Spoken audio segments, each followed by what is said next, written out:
आज से 115 साल पहले एक युवा लड़के को फांसी हुई थी। वो लड़का जिसने लंदन में एक अंग्रेज अधिकारी कर्जन वाइली को गोली मार दी थी। उस वक्त ये गोली मारी गई जब गोरे सिपाहियों के सामने हिंदुस्तानी खड़े होने से भी डरते थे, जिसके पिता ने अखबार में छपवा दिया था कि इस लड़के से मेरा कोई लेना देना नहीं। घर वालों ने उस लड़के को पागल कह दिया था, जिसके खानदान वाले आज भी उसे अपना नहीं मानते। इतना कि साल 2015 में जब इस लड़के की कुर्बानी की याद में समारोह हुआ तो उनके परिवार से कोई नहीं आया था। कौन था ये लड़का और क्यों हुई थी फांसी? महात्मा गांधी ने ऐसा क्या कहा था कि देश के क्रांतिकारी भी गुस्सा हो गए थे? जानेंगे एक एक करके शत शत नमन के इस प्रोग्राम में। आज गौरव गाथा वीर क्रांतिकारी मदन लाल ढींगरा की। लाख बार सिर झुकेंगे उनकी शहादत में, जो शहीद हो गए हमारी हिफाजत में।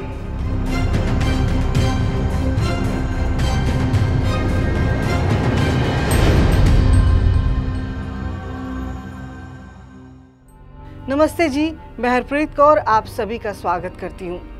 कहानी अमृतसर से शुरू होती है। 18 सितंबर 1883 मदन लाल ढींगरा का जन्म होता है। परिवार ब्रिटिश वफादारों से भरा था तो देशभक्ति बचपन के संस्कारों में शामिल नहीं हुई, लेकिन मदन कुछ अलग ही थे। साल था 1904। गुलाम भारत के पंजाब का शहर लाहौर। संपन्न परिवार, इतना संपन्न कि मदन के पिताजी सिविल सर्जन थे, नामी आदमी थे, इतने कि अंग्रेज अफसर कर्जन वाइली इनके दोस्त हुआ करते थे। मदन के 6 और भी भाई थे। सारे लंदन गए थे पढ़ने के लिए, पर उसके पहले ही मदन लाल ढींगरा ने अपने इरादे अलग ही जाहिर कर दिए थे। मदन लाहौर के लोकप्रिय प्रतिष्ठित कॉलेज में पढ़ता था। एक दिन ऐसी हरकत की कि प्रिंसिपल ने कॉलेज से बाहर का रास्ता दिखा दिया। दरअसल कॉलेज के छात्रों को ब्रिटेन से आए कपड़े का बना ब्लेजर पहनने का आदेश दिया गया था, लेकिन मदन ने न केवल पहनने से मना कर दिया बल्कि विरोध में आगे आए नौजवानों का नेतृत्व भी किया। इसके लिए उन्हें कॉलेज से निकाल दिया गया। पिता ब्रिटिश हुकूमत में सरकारी पद पर थे तो घर में भी बगावत हो गई, घर से भी निकाल दिया गया। पर मदन का कॉन्सेप्ट एकदम क्लियर था। गरीबी, अकाल सब पर अच्छा खासा पड़ा था। पता था कि भारत की भलाई का दम भरता अंग्रेजी राज ही इसकी वजह है और स्वराज इसका उपाय। कॉलेज छूटने के बाद मदन ने कालका में क्लर्क का काम करना शुरू कर दिया, पर वहां भी काम करने वालों की यूनियन बनाने लगे तो कालका भी छोड़ना पड़ा। फिर बम्बई चले गए, कुछ न कुछ करते रहे। बड़े भाई ने सलाह दी कि लंदन चले आओ तुम, सारे भाई यही हैं। 1906 में मदन लाल ने यूनिवर्सिटी कॉलेज लंदन में मैकेनिकल इंजीनियरिंग में एडमिशन ले लिया। मदन अब लंदन में थे। लंदन में उन दिनों महर्षि दयानंद सरस्वती जी के शिष्य श्याम जी कृष्ण वर्मा ने क्रोमवेल एवेन्यू में एक विशाल मेंशन खरीद लिया और इस घर को नाम दिया इंडियन हाउस। श्याम जी वर्मा के मन में भारत को ब्रिटिश शासन से मुक्त कराने की लगन लगी हुई थी, इसलिए यह घर देश की आजादी के विचार विमर्श और संघर्ष की युक्तियों को तैयार करने का केंद्र बन गया। इसे क्रांतिकारियों का तीर्थ स्थल भी कहा जाता था। इसी घर में बीकाजी कामा ने लाला लाजपत राय, SR राणा के साथ मिलकर इंडियन होम रूल सोसाइटी बनाई, जिसने भारत में होम रूल के विचार को मूर्त रूप देना शुरू किया। भारत को अंग्रेजों से मुक्त करने के इन प्रयासों में VN चटर्जी, लाला हरदयाल, VVS अय्यर, MPT आचार्य, PM बापट, यहाँ तक कि मोहनदास करमचंद गांधी समेत लोग समय समय पर आए और जुड़ते गए। लंदन पहुंचा मदन लाल भी इस घर में गया, जहां उनकी मुलाकात हुई विनायक दामोदर सावरकर और महर्षि दयानंद के परम शिष्य श्याम जी कृष्ण वर्मा से। दोनों लोगों को मदन लाल की स्पष्ट सोच और हिम्मत पसंद आई। सावरकर क्रांति में भरोसा रखते थे। उनका मानना था कि क्रांति लानी है, चाहे जैसे आए।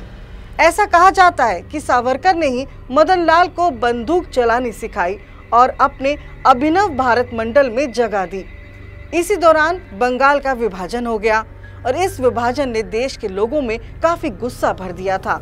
क्योंकि बिना वजह लोग एक दूसरे से अलग होने लगे थे। मदन लाल ने इस विभाजन के खिलाफ कुछ करने का मन बना लिया। 1 जुलाई 1909 को इंपीरियल इंस्टीट्यूट लंदन में एक फंक्शन हुआ। इसमें सेक्रेटरी ऑफ स्टेट इंडिया के असिस्टेंट कर्जन वाइली भी आए। मदन लाल ने अपने भाई से कहकर वहां जाने का जुगाड़ बना लिया। फंक्शन चलता रहा। मदन लाल मौके का इंतजार करते रहे। ऐसी चीजें आसान नहीं होती हैं। कितने तरह के मनोभावों से गुजरा होगा वो लड़का। क्या कत्ल करना सही है? मैं इसे सही कैसे साबित करूंगा? आदि कई सवालों के साथ वो आगे बढ़ा। फंक्शन खत्म होने के बाद जब वाइली घर जा रहा था, मदन लाल ढींगरा उसके सामने आ गए। 4 फायर किए। सारी गोलियां वाइली को लग गई। इसी बीच एक पारसी डॉक्टर वाइली को बचाने सामने आ गया। 2 गोलियां उनको भी लग गई। मदन की गिरफ्तारी हो गई तो उनके पिता ने अखबार में छपवा दिया था कि इस लड़के से मेरा कोई लेना देना नहीं। घर वालों ने तो मदन को पागल तक कह दिया। 23 जुलाई को मदन लाल का ट्रायल शुरू हुआ। ट्रायल का पूरा मजमा लग गया। मारने वाला देश का एक बड़ा सर्जन का बेटा था और मरने वाला अंग्रेज सरकार का बड़ा अधिकारी। लेकिन मदन लाल ने ब्रिटिश कोर्ट को अथॉरिटी मानने से ही इनकार कर दिया और कहा, मैं अपने डिफेंस में कुछ नहीं कहना चाहता, मुझे कोई वकील भी नहीं चाहिए, पर मैं अपने इस काम के बारे में जरूर बताऊंगा। पहली बात तो ये कि मैं इस कोर्ट को ही नहीं मानता। इस कोर्ट को कोई अधिकार नहीं है मुझ पर केस चलाने का। पिछले 50 सालों में 8 करोड़ हिंदुस्तानियों की हत्याओं के जिम्मेदार ब्रिटिश क्या चलाएंगे केस? मेरे देश के नौजवानों को फांसी दी है इन लोगों ने। जब जर्मन तुम पर हमला करेंगे तो क्या कहोगे अपने लोगों से? लड़ने के लिए ही बोलोगे ना?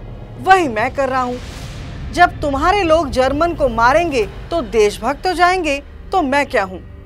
मेरी इच्छा है कि तुम लोग मुझे फांसी दो। मेरे देशवासी इसका बढ़िया से बदला लेंगे। मैं फिर कहता हूँ कि मैं तुम्हारे कोर्ट को नहीं मानता। तुम अभी ताकतवर हो, जो चाहे करो, पर हमारा दिन भी आएगा। गुस्साए कोर्ट ने मदन को फांसी की सजा सुना दी। वहां से बाहर निकलते हुए मदन लाल ने जज को थैंक यू बोला। अब बारी थी महात्मा गांधी की।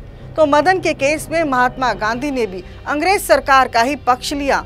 अपनी अहिंसा की थ्योरी देते हुए कहा, जर्मनी और ब्रिटेन की मिसाल देना सही नहीं है।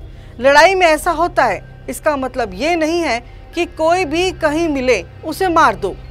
मदन लाल ढींगरा को देश से प्यार था, पर वो प्यार अंधा था।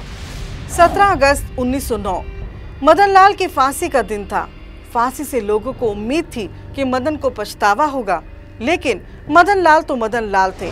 उन्होंने कहा कि मैं ऐसा मानता हूं कि जो देश किसी विदेशी के हाथों बंदूक की नोक पर खड़ा हो, वो हर क्षण युद्ध की पोजीशन में है।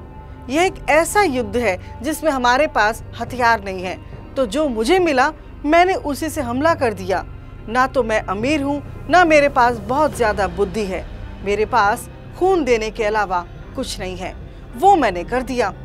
भारत के लोगों को अभी बस ये सीखना है कि कैसे जान दे, और सिखाने का सबसे बढ़िया रास्ता यही है। मैं बार बार जन्म लेकर यही करना चाहूंगा। वंदे मातरम। 17 अगस्त 1909 को उन्हें फांसी दे दी गई। मेरी अंतिम इच्छा है कि मैं फिर से मां की गोद में जन्म लूं और भारत के स्वतंत्र होने तक मैं इसी उद्देश्य से बार बार जन्म लूं और बार बार मौत को गले लगाऊं। भारत समेत ब्रिटेन में भी मदन लाल के समर्थन में आवाजें उठी, पर उन्हें नजरअंदाज कर दिया गया।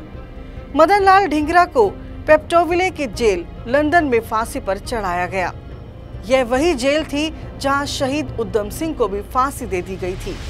उनके परिवार ने शव लेने से इनकार कर दिया और सावरकर जी को शव सौंपा नहीं गया। 67 साल बाद 13 दिसंबर 1976 को शहीद उधम सिंह के शव को तलाशने आई टीम को मदन लाल ढींगरा का भी शव मिला, जिसका बाद में आजाद भारत में विधिवत तरीके से अंतिम संस्कार कर दिया गया। एक महान क्रांतिकारी को पराधीन भारत में मरने का तो मौका नहीं मिला, पर उनकी अस्थियों को आजाद भारत की मिट्टी नसीब हुई। ब्रिटिश धरती पर ही एक ब्रिटिश अत्याचारी का वध करके भारत के शौर्य का परचम फहराने वाले क्रांतिकारी मदन लाल ढींगरा जी को आज आर्य समाज द्वारा शत शत नमन।